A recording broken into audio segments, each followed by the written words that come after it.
nyaya yeliked audio aiwa yakabuda mazuva mashoma apfuura aiwa yawikino Chivhayo yaita kuti Nick Mangwana auye atsiure aiwa Wikino Chivhayo achimudza mashoko ekuti wangu kwakutambira kunonyudza sanapena mashoko atagona Nick Mangwana aiwa achitsiura Wikino Chivhayo munomuziva Wikino Chivhayo ava kutopinda mupresidency vanhu vatotora mashoko ekuti aiwa uyu ndiye vice president avamo munyika kwete madeputies arimo sanapenda mashoko aiwa abuditsewo achinyogwa notibva wasubscribe like kuti on the bell icon nokuti anoyanyora achiti flying too close to the sun.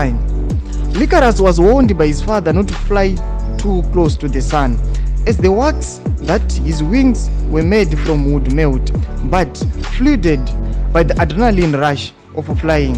Icarus failed to rein in his excitement and felt he was the man of the moment. He did not heed the warnings. Icarus was so intoxicated by the experience of flying and never thought he could tumble from this lofty height. So he flew higher and higher, getting closer and closer to the sun. The closer he came to the sun, the more the wax in his wings melted.